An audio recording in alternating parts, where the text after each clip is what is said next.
आज समाज गौरवान्वित है क्योंकि सरकार के मुख्यमंत्री और मंत्री घुमंतू समाज की तारीफ कर रहे हैं। घुमंतू समाज के स्वतंत्रता संग्राम में दिए गए योगदान को याद कर रहे हैं। हम भी गांधी टीवी के रूप में घुमंतू समाज के बीच में लगातार प्रयास करते रहे हैं। शुरुआत में हम रतननाथ कालबेलिया घुमंतू, अर्ध घुमंतू तथा विमुक्त जाति परिषद के प्रदेश अध्यक्ष से मिले और उन्होंने समाज का दर्द बताया। फिर समाज के अंदर घुसे। चलते चलते हम गोपाल के सावत, पूर्व मंत्री, घुमंतू समाज के, घुमंतू बोर्ड के, उनसे भी हमारी मुलाकात हुई। चतराराम जी से, घुमंतू बोर्ड के उपाध्यक्ष, उनसे भी हमारी मुलाकात हुई। ज्ञान सिंह जी सांसी जो डीएनटी के बड़े नेता हैं टोंक के, उनसे भी हमारी मुलाकात हुई। चलते चलते राजा राम भोपा समाज के जो अध्यक्ष हैं उनसे भी हमारी मुलाकात हुई। संजय सिंह अडिया से हमारी मुलाकात हुई। चलते चलते गीता बागरिया, रणजीत बागरी, उनसे भी मेरी मुलाकात हुई। पूरननाथ से मेरी मुलाकात हुई। श्रवणनाथ से मेरी मुलाकात हुई। चलते चलते जगदीश महाराज से मेरी मुलाकात हुई। बहुत से लोग जो संगठन में लंबे समय से काम कर रहे थे, सबसे मेरी मुलाकात हुई। सबके अवगुणों को छोड़कर, क्योंकि हर इंसान में अवगुण है, जो मैं बात कर रहा हूँ मेरे अंदर भी है, मैंने समाज हित में जो उनके गुण थे उनको साथ लिया। कुछ लोग कुछ कदम चले, कुछ लोग लंबी दूरी चले। कई बार ऐसा मौका भी आया कि समाज में भारत जोड़ो मिशन सोसाइटी का गठन करने के बाद बहुत से पदाधिकारी मुझसे दूर हो गए और कई बार ऐसा भी मौका आया अपने आप को अकेला भी महसूस किया। इन सब के बीच में घुमंतू समाज की भलाई मैंने यही महसूस की कि वे दिल से चाहते हैं तो साथ हो जाते हैं, और दिल में अगर खटास आ जाता है तो दूर हो जाते हैं, और खटास भी उन्हीं के लोग भरते हैं। घुमंतू समाज की एक सबसे बड़ी कमजोरी भी मैंने नोट की, वह यह कि घुमंतू समाज हथेली पर सरसों उगाना चाहता है। वे लोग चाहते हैं कि तुरंत काम हो जाए और 1 रुपया चंदा देने में 100 बार सोचते हैं। घुमंतू समाज के नेता इसलिए आज परेशान हैं। मैंने जिनके नाम लिए हैं वे जैसे तैसे अपना खुद का पैसा लगाकर समाज का भला करते रहे हैं। इसीलिए सतत कार्य करने में दिक्कत आती रही है। लगातार कार्य करने के लिए बहुत अधिक आर्थिक शक्ति, सामर्थ्य चाहिए होती है, बहुत अधिक समर्थन चाहिए होता है। एक और बात है कि घुमंतू समाज में हर आदमी नेता बनने की होड़ में एक दूसरे के टांग खींचते हैं। यही कारण है कि आज कालबेलिया, बोपा, नाथ, नायक, सांसी, मोगिया, बावरी, गाड़िया, लोहार, 32 से अधिक घुमंतू समाज है, लेकिन सभी समाज को एक छत पर लाने की मुहिम कभी सफल नहीं हुई, क्योंकि सब छोटे छोटे नेता बनकर अपनी अलग ही नेतागिरी करने लगते हैं। सच्चाई मैं बता रहा हूँ, समाज की एक एक बात मैं समाज को बताता चल रहा हूँ। सारी चीज़ें खुली किताब की तरह आप सबके सामने हैं, क्योंकि अब समाज भारत जोड़ो मिशन सोसाइटी और गांधी टीवी के साथ बहुत तेज़ी से जुड़ रहा है। पूरे राजस्थान में समर्थन मिल रहा है, इसलिए हम सच्चाई बता रहे हैं। यह रिकॉर्डिंग बातचीत की, यह सच्चाई है, और इस प्रकार की रिकॉर्डिंग हजारों हमारे पास हैं। हम सब कुछ खुला बता रहे हैं। इस दौरान सहयोग करने वाले तमाम समाज के पंच पटेलों को बारंबार प्रणाम, समाज के सभी पितृदेवों को प्रणाम, आपके देवी देवताओं को प्रणाम। अगर कोई गलती हमसे हो रही है समाज सेवा में तो क्षमा करना, लेकिन जो सच्चाई है वह बताते चल रहे हैं। बहुत से लोग साथ चलने वाले साथ देते हैं, लेकिन बहुत से लोग साथ चलने वाले पीछे भी खींचते हैं, और साथ देने वालों को भी पीछे खड़े होने के लिए और पीछे हटने के लिए कहते रहते हैं। लेकिन समाज हित में हम लगातार आगे बढ़ रहे हैं। जल्द ही भारत जोड़ो मिशन सोसाइटी इन तमाम 32 घुमंतू समाज में से एक योग्य व्यक्ति को प्रदेश अध्यक्ष बनाकर हम गांधी टीवी लेकर अन्य क्षेत्र में देश सेवा करते नजर आएंगे। इस ऑडियो को जरूर सुनें और भारत जोड़ो मिशन सोसाइटी और गांधी टीवी को अपना समर्थन दें और अधिक से अधिक मदद करें। हेलो। हेलो। हाँ जी। हेलो। हेलो। सर। हाँ बोलो। हेलो। हाँ आवाज आ रही है। हेलो। जी। हाँ आवाज आ रही है, बोलो। ठीक है, टीवी से बोल रहे हो क्या आप? हाँ बोल रहा हूँ। हाँ, नमस्कार। नमस्कार। हाँ, ये पूछ रहा हूँ सर जी, ये जो घुमतू जाति में जो पट्टा मिल रहा है, हम्म। इसमें जो ये गौशाला में बस रहा है, उसमें भी कोई है नहीं, संविधान है क्या कोई? गोचरे में स्टे आया हुआ है। है? चरागाह में स्टे है। स्टे है, उसमें नहीं मिलेगा? उसमें पट्टा जी अनजान सरपंच ही दे तो रहे हैं, लेकिन अगर स्टे वाले अगर जाके उस पर स्टे लगा देंगे तो नहीं मिलेगा। अच्छा अच्छा अच्छा। भाई स्टे आया हुआ है ना। हाँ हाँ। ये तो सबको हमने गांधी टीवी नहीं बताया पहले स्टे। चरागाह में ये गिराते थे ना, चरागाह में बने हुए मकानों को ढहाते थे, तो हमने फिर कहा, मैंने कहा कैसे ढहा सकते हो आप, स्टे है उसमें। हाँ हाँ हाँ। न पट्टा दे सकते न गिरा सकते, जो बन गए वो केस चल रहा है। उसमें तो आप वकील चलिए, करो, एक वकील करके पार्टी बनो के स्टे में। पार्टी में कितने आदमी चाहिए, उसमें कितने नए आदमी चाहिए आप पार्टी के अंदर? नहीं वो पहले हमने कोशिश करी थी, बंद कर दी फिर, क्योंकि कारण क्या है कि वो फिर क्या संगठन को लोग बाग बदनाम ज्यादा करते हैं, तो अपन ने वो काम बंद कर दिया। अब तो सबको कह दिया इंडिविजुअल जाके आप पार्टी बनो के अलग से। अकेला भी बन सकता है, दो भी बन सकते हैं, 10 भी बन सकते हैं। अच्छा अच्छा। संगठन के बिना तो आपको एक एक करके बनना पड़ेगा। कोई और संगठन का साथ ले लो। नहीं तो और जैसे जानकार हो उसी का तो साथ लेना पड़ता है, बगैर जानकारी बगैर साथ लेने में फायदा भी क्या है? नहीं आप कहाँ से बोल रहे हो? मैं झुंझुनू जिला से बोल रहा हूँ। तो क्या नाम है आपका? मेरा रमेश नाम सर। रमेश जी, दिक्कत क्या आ रही है, हम पिछले 1.5 साल में पत्रकार हूँ पेशे से। मेरा कोई मतलब, मैं राजस्थान का भी नहीं हूँ, मैं तो केरल का रहने वाला हूँ।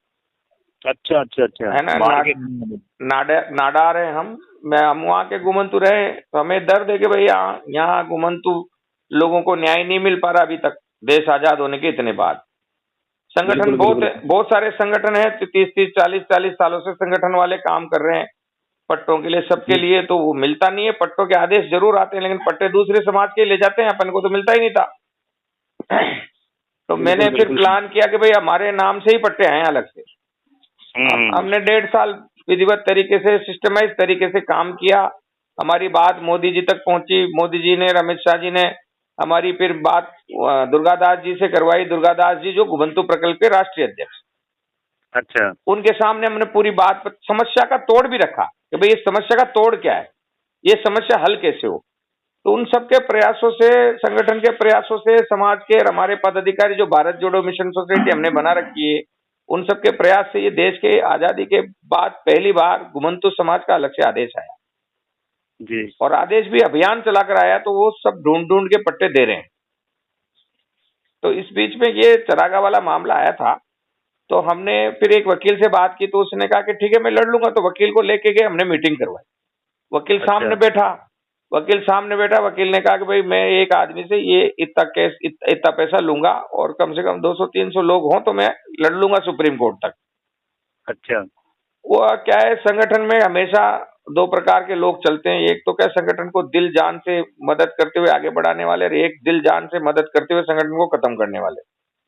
नहीं तो बढ़ाने से तो मिलेगा, प्रयास तो करने से तो कुछ मिलेगा नहीं, प्रयास करने से आगे बढ़ने में आगे बढ़ेंगे नहीं तो फिर मिलेगा क्या कैसे?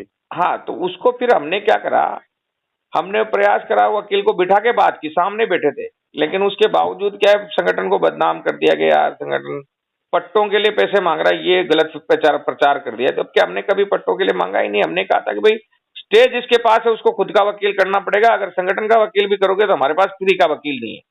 वो एक वो तो एक इसके के लिए वो तो मुहिम लगवानी पड़ेगी, वो तो कोर्ट में लगानी पड़ेगी। आप उसमें पार्टी में क्यों क्यों है, उसमें बदनाम थोड़ी है वो। हाँ नहीं, पर वो कर दिया, तो फिर हमने उसको ड्रॉप कर दिया, उसको बंद कर दिया। मैंने कहा यार इसको अभी तुरंत प्रभाव से बंद करो, वरना अपना अच्छा। मुहिम भी खराब हो जाएगा, और इतने जो अपने किया कराया वो सब बदनाम हो जाएंगे और खत्म हो जाएगा हाँ, संगठन। इसको यूट्यूब पे चैनल चला रहे हो आप, इसमें लोगों को दिखा रहे हो, लोगों तो पूछा रहे हो, ये भी है नहीं कि उसमें भी दिक्कत आ जाए चल कर आगे। हाँ, तो फिर हमने उस मुहिम को बंद कर दिया। अच्छा। बंद करके, और हमने कहा कि यार एक तहसील से अपन को, देखो संगठन चलाने के लिए पैसा तो चाहिए, सही है, बिल्कुल, बिगड़ पैसे बिगड़ तो कुछ काम ही नहीं होता। है ना। अब पब्लिक से लेने जाएंगे तो पब्लिक ने तो पब्लिक में अपन को बदनामी मिलेगी, फिर ये संगठन खत्म हो जाएगा। सही सही सही। तो हमने क्या करा, हमने हर तहसील से मिनिमम 6 लोग जोड़ने शुरू कर दिए। फिर हमने हर तहसील से 6 लोग जोड़ने शुरू कर दिए। आवाज आ रही है? हेलो हाँ भाई, हमने फिर हर तहसील से 6 लोग जोड़ने शुरू कर दिए, है ना। वो 6 लोग जो समाज के सक्षम लोग हैं और जो समाज के लिए कुछ करना चाहते हैं, आगे हमारे साथ खड़े रहे जम के, उन छह ही लोगों से हम एक व्यक्ति से 5100 रुपये चंदा ले रहे हैं। उस चंदे के आवाज आ रही है? हाँ अब आ रही है, कट कर आ रही है। हाँ भाई, वो 6 लोगों से एक आदमी से हम 5100 रुपये चंदा ले रहे हैं। अच्छा। और उस चंदे के बदले में हम उस तहसील में एक ऑफिस दे रहे हैं। तो ऑफिस तो जरूरी है ना। हर तहसील, भाई पूरे राजस्थान के पब्लिक भाग के कोई जयपुर थोड़ी आएंगे। तो वो 6 लोग हम हर तहसील में खड़ा करके उनके जरिए संगठन को वहां से चला रहे हैं, तहसील से। तो उसमें एक मुहिम बन जाएगी, सब लोग जुड़ जाएंगे और हमारा जो शुरुआत है, शुरुआत करने के लिए छोटा मोटा चंदा आ जाएगा। सुन रहे हैं आप? आवाज आ रही सर, पहले आप अच्छी आ रही थी आवाज आपकी। अब आ रही है आवाज? हाँ। तो वो 6 लोग सक्षम, क्योंकि सब लोगों को लग गया कि अब ये लोग काम कर रहे हैं, काम करने वाला एक संगठन आ गया। है ना, काम करके दिखाया है ना हमने। भाई हमारे सारे वीडियो चिल्ला चिल्ला के कह रहे हैं कि 1.5 साल पहले हमने यही आवाज उठाई थी कि घुमंतू समाज के नाम से जो पट्टा आता है दूसरे समाज के लोग ले जाते, घुमंतू समाज को नहीं मिलता। घुमंतू समाज को अलग से पट्टा का आदेश आए, अध्यादेश के जरिए आए, तब घुमंतू समाज को पट्टा मिलेगा, नहीं तो नहीं मिलेगा। सही है ना। तो वो आ गया। उसके बाद जाति प्रमाण पत्र वाला लफड़ा चला था, उसमें भी हमने 8-10 दिन पहले के हम कूदे और उसमें भी मंत्री जी ने और सरकार ने आदेश दे दिया कि भाई सरपंच से लिखवा लाओ और तहसीलदार के नाम लेटर ले जाओ और तुरंत जाति प्रमाण पत्र ले लो। सही है ना। अब ये पट्टे के आदेश आने के बाद कई संगठनों ने ज्ञापन दिया कि साहब हमें पट्टा नहीं मिल रहा, हमें पट्टा दो। तो वो गलत था, तो हमने विरोध किया। यार जब आदेश आ गया तो आदेश आने के बाद कहीं का ज्ञापन, उस आदेश की पालना करवाने में लगो सब। तो हमारे पदाधिकारी और हमने सब लोगों को जगाया कि तुरंत भागो, तुरंत जाके ये दस्तावेज जमा कराओ, और नहीं जमा कराते तो वो आप उनसे हमारी बात कराओ। तो कई लोगों ने, कई सरपंचों से, कई विकास अधिकारी से, कई सेक्रेटरी से हमारी बात भी कराई, उनको हमने समझाया। आज भी एक पदाधिकारी ने एक विकास अधिकारी से बात कराई, विकास अधिकारी बहुत अच्छे थे, उन्होंने कहा साहब कई जगहों पर 10-10, 20-20 हजार रुपए लेके पट्टे उनको दे रहे हैं जिनके पास पहले से बड़े बड़े मकान बंगले हैं। तो हमने कह दिया, मैंने कहा हम छोड़ेंगे नहीं, हम इसका पीछा करेंगे। 2 तारीख के बाद ऐसे लोगों को सबको ढूंढ ढूंढ के हम पकड़ लाएंगे। है ना। तो ये मुहिम एक क्रांति है और घुमंतू समाज के लिए तो आजादी के बाद ये वास्तविक क्रांति है, उनके लिए आर्थिक उन्नति का, सामाजिक उन्नति का, इन सब का। तो ये बताइए सर, आप जो ये मुहिम जो है अभी तुम लिए जारी किया है, ये कितनी? ये 2 तारीख को लास्ट है। 2 तारीख को सरकार 2 तारीख को पट्टे दे देगी सबको। हेलो, लास्ट है 2 तारीख को लेकिन क्या है इसमें सबसे अच्छी बात क्या हुई है, ये सरकार की मुहिम की वजह से पहली बार लोगों के आंकड़े आ रहे हैं कि इतने लोग हैं वास्तविक रूप से जिनको पट्टा, जिनके पास इस धरती में कहीं भी पट्टा या मकान नहीं है। बिल्कुल है नहीं, जैसे चुरू है, झुंझुनू है, सीकर है, जयपुर है, कहीं भी नहीं है। अब ये मुहिम तो सरकार ने चलाई, पर एक भी पता नहीं मिला है, या झुंझुनू के अंदर भी नहीं मिला। नहीं 2 तारीख को मिलना है, अभी नहीं मिलेगा, 2 तारीख को मिलना है। 2 तारीख को मिलना है। 2 तारीख को, 2 अक्टूबर को गांधी जयंती पर। हमारे लिए तो गर्व का विषय है, गांधी टीवी ने इस मुहिम को चलाया और गांधी जयंती पर यह पट्टा मिल रहा है, तो हमारे लिए तो बहुत बड़ा लैंडमार्क हो गया। तो हमें तो सर जैसे गौचर में बैठे हैं, हम तो जैसे मकान भी बना रखे हैं। कितने लोग हैं? अब उसमें ग्राम सेवक ये बोल रहा है क्या है, उनसे पटवारी जैसे लिखवा कर कलेक्टर की पेश करो ये आप। नहीं, वो एक्चुअली क्या है, उन ग्राम सेवकों को पता नहीं कि इसमें स्टे आ रखा है। सुरभि गौशाला करके जोधपुर की एक संस्था है, चरागाह में पट्टे देने पर उसने स्टे कर दिया। 2019 में पट्टे देने के आदेश आए थे चरागाह में,